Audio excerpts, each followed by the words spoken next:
यह कहानी मेरी सहेली साक्षी की है। साक्षी की दोस्ती मुझसे छठी कक्षा में हुई थी। उसके बाद से आगे की सारी पढ़ाई हम साथ साथ ही करते रहे।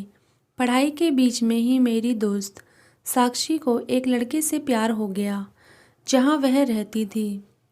वह दिल्ली की एक कॉलोनी थी। जिस कॉलोनी में वह रहती थी वह लड़का भी उस कॉलोनी का था और उसकी मुलाकात उस लड़के से स्कूल में हुई थी।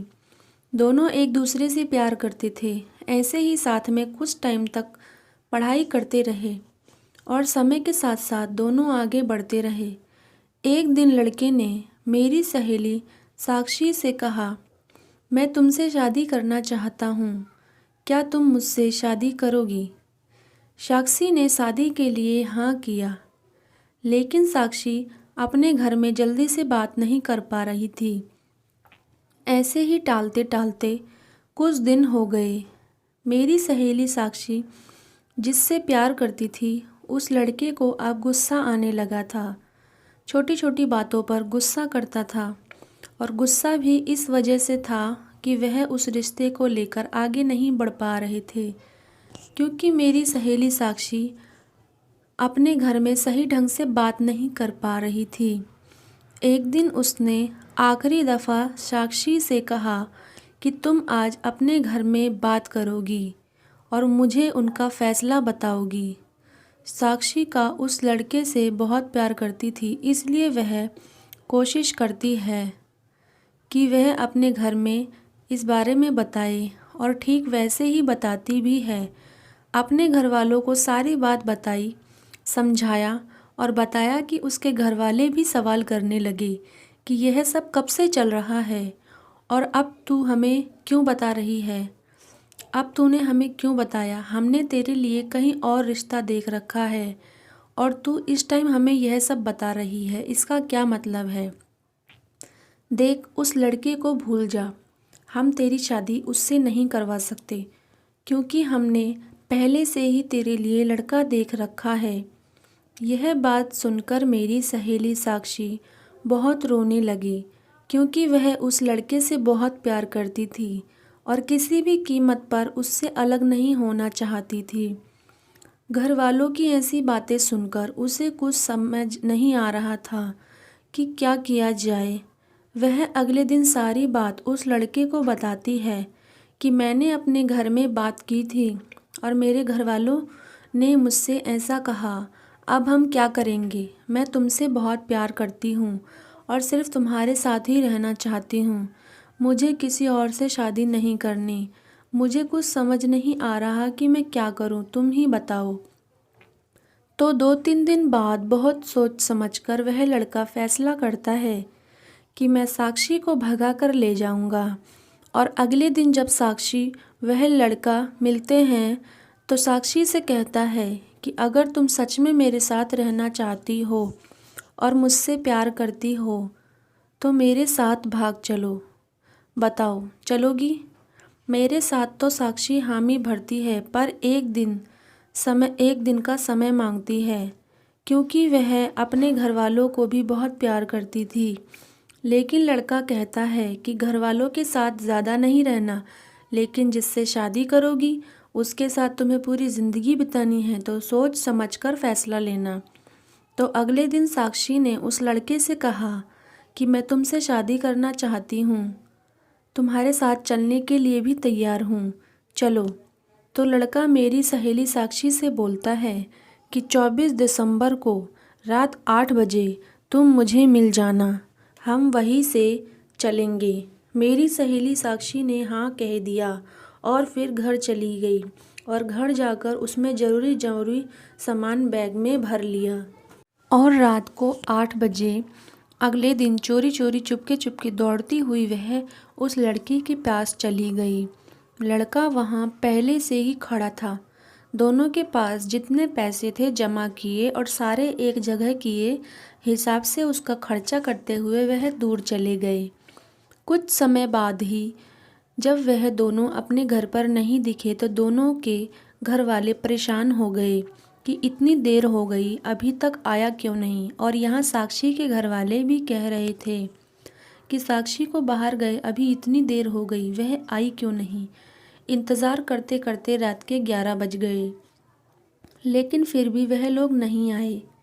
फिर उसके घर वाले ढूंढने लगे, गली मोहल्ले में सब जगह छानबीन करने लगे। जब उनका कोई अता पता नहीं चला तो वह देर रात से घर वापस लौट आए और सुबह होते ही वह पुलिस थाने गए और वहां रिपोर्ट दर्ज करवाई कि मेरी लड़की रात के 8 बजे से ही घर से गई है और वह अभी तक घर नहीं आई। हमें उसका पता नहीं चल पा रहा है, प्लीज़ कुछ करो।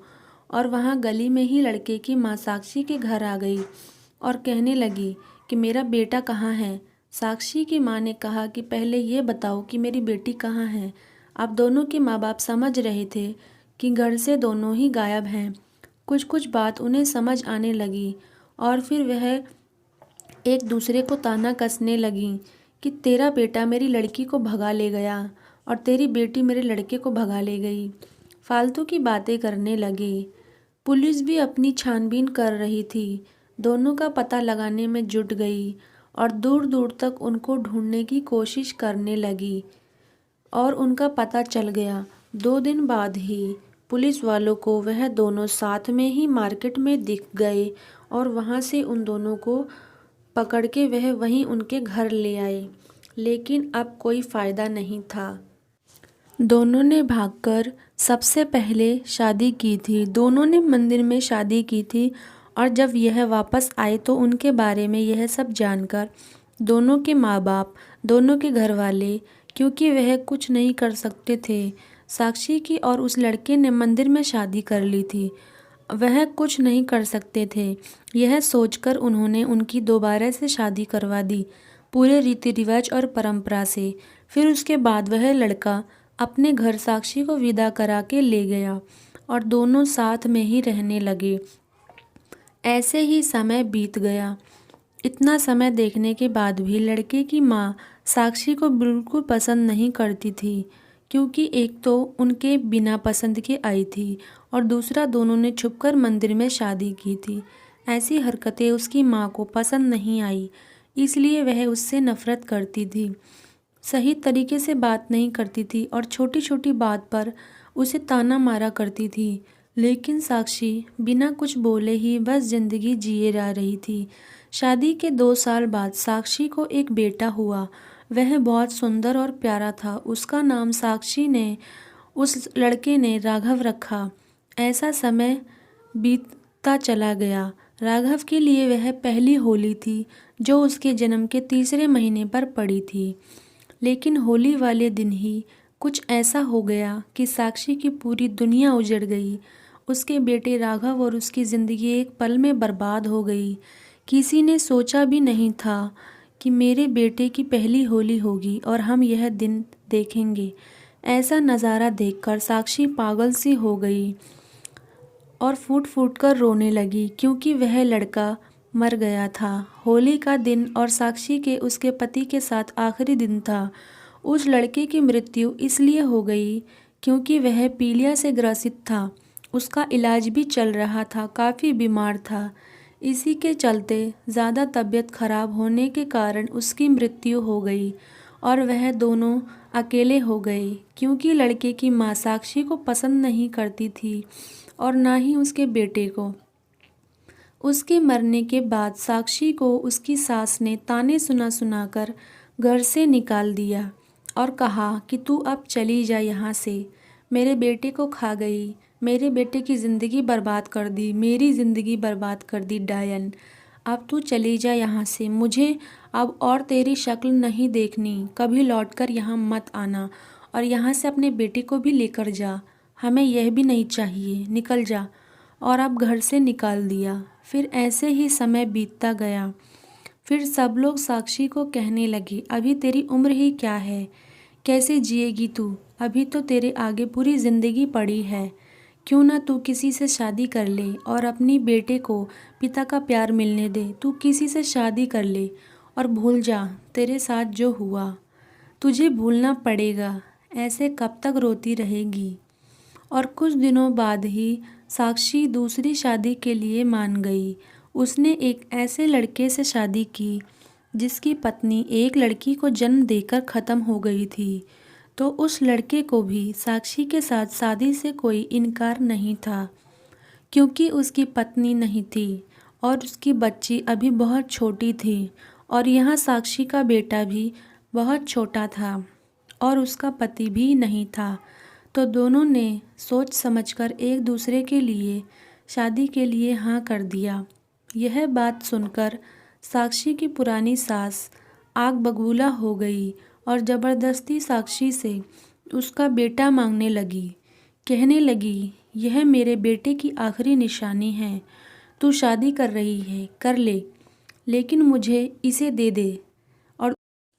और बहुत लड़ाई झगड़ों के बाद, केस अदालत में जाने के बाद सब कुछ ठीक हो गया। साक्षी को उसका बेटा उसे ही मिल गया और साक्षी ने उस दूसरे लड़के से शादी कर ली और अपनी ज़िंदगी संवारी। यह थी मेरी सहेली साक्षी की कहानी। आपको मेरी सहेली साक्षी की दर्द भरी कहानी कैसी लगी, हमको कमेंट्स करके ज़रूर बताएं। और अगर अच्छी लगी हो तो वीडियो को लाइक, चैनल को सब्सक्राइब ज़रूर करें और ऐसे ही कहानी सुनने के लिए TS ऑडियो स्टोरी को सब्सक्राइब करें और बने रहें। And thanks for watching.